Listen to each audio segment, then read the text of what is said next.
that applies a bunch of filters to figure out the most likely location of these metal wires. Thanks to Christine Schulz, now we have a tool that's fairly reliable in recognizing these structures. As the next big extension of the Digate tool we'll be introducing in a minute, this will be integrated into Digate and then combined with a lot of meta logic information to become even more accurate.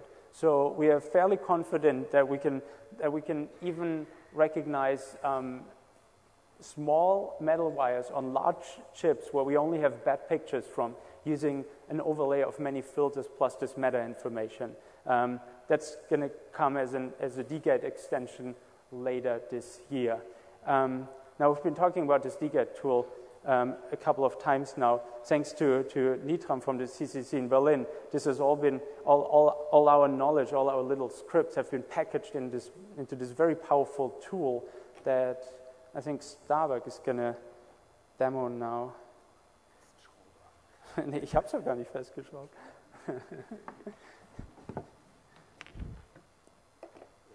Are there any questions so far? Does this all make sense? Does this seem like something you could be doing at home? If not, ask questions now because you can do this at home. Then if you think you can't, you didn't understand parts of it.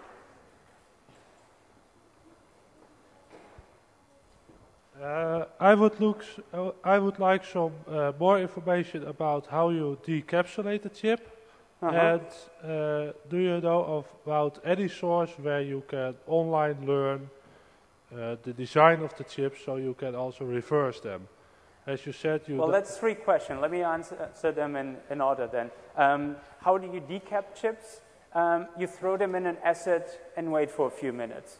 The acid preferably being fuming nitric acid at a high temperature.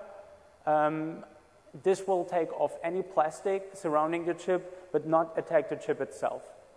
Very straightforward. If you're not good with chemicals, I'm not good with chemicals, send it to a lab. Any laboratory will do this. We are paying something like 40 euros for a batch of chips to be decapped. Your second question was, how do you online learn about how to design chips? Just Google for VLSI design book or something. There's plenty of resources on doing that. Now, your last question was, how do you learn about reversing chips? And the only real resource we ever found on that is a book that's about 25 years old by a Siemens engineer, so it's in German. And to my knowledge, there's nothing more recent than that. We are trying to get more attention again on these issues and try to get more people involved. But things are moving relatively slowly as we're still just a small research group in Berlin. We released the tools now, so maybe somebody who's more gifted in documenting things will pick up the tools and then write a nice book about it. Was there another question here? Karsten. Yeah. One of the challenges that we face when we're doing, for instance, fault injection on the more secure microcontrollers is glue logic, where they more or less randomize the whole layout. Is that something that this tool can also reverse engineer, or would you have? Of course, yeah, especially that. Yeah. We're not looking at things like find the data bus. I mean, somebody like Kristanovsky, with all his 40 years of microchip in his head, he will spot a data bus before we even get our microscope running. We are only looking at glue logic, and we're reversing whole blocks of glue logic, these custom ASICs that everybody is so fond of now. Yeah, well, we're looking at the 66 memory encryption, for instance, at the moment. Yeah. Very widespread security technology, never really documented or broken by anybody. Yeah, should not be difficult. Yeah, sounds very cool. I'm definitely going to try your tool. One of the things we've also been working on is the stitching, actually, with the Hugging tool. And I found that you can actually force it into stitching it the way you want. By setting the angle very tight. Yeah, you can actually script it more or less and then change that. I think the Hugging is just overkill for us. Exactly, since it tries to bend things in a 3-dimensional space, we don't need all that. We just need you can force it not to do that, actually. Say it again? You can force the tool not to do that by setting it. But we have our own tool now. Maybe we'll find. I'll have a look at that as well. Thanks. Cool. Thank you. Okay. So here goes the Digate reverse engineering. But what you can see here is the logic chip. Logic is used like MyFair for securing buildings or entrance control.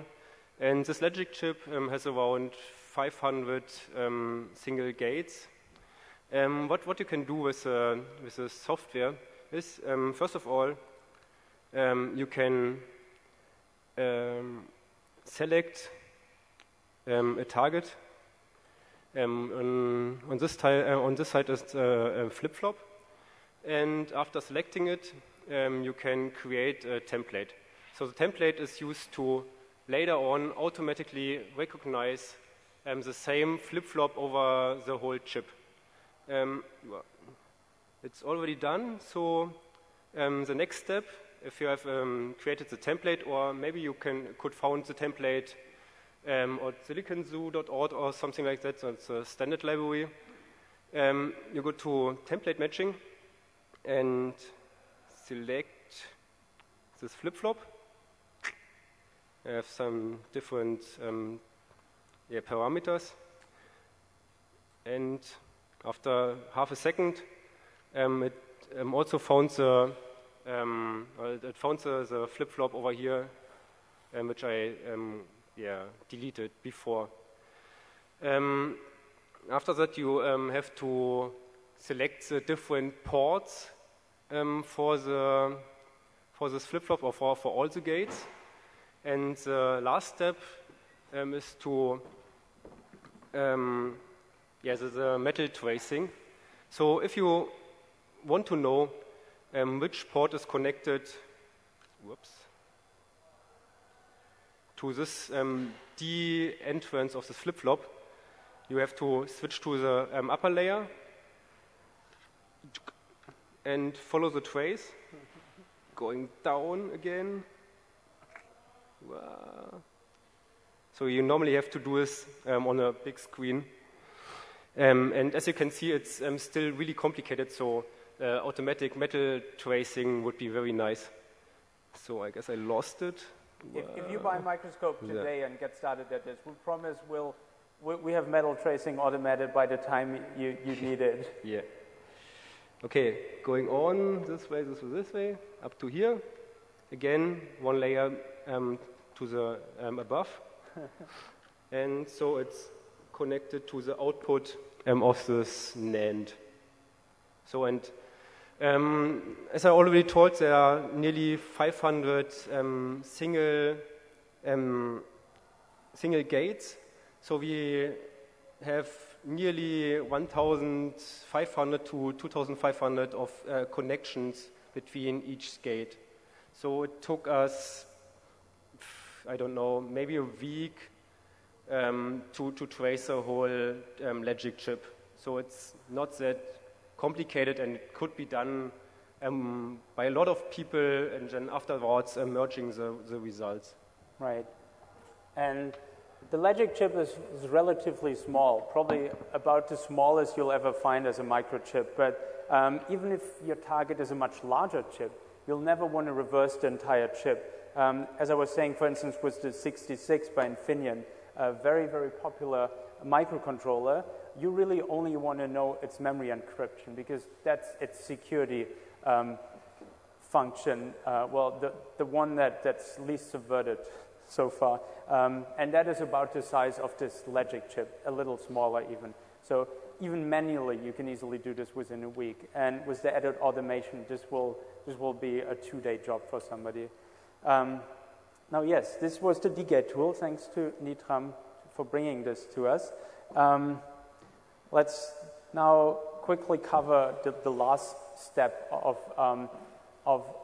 the reverse engineering process, the interpreting those connections and gates and all that the Digate tool gave you. Since we don't want to do more work than absolutely necessary, we first want to limit down our scope to exactly those functions we want to reverse engineer. And in our case, that's mostly cryptography, in which case we look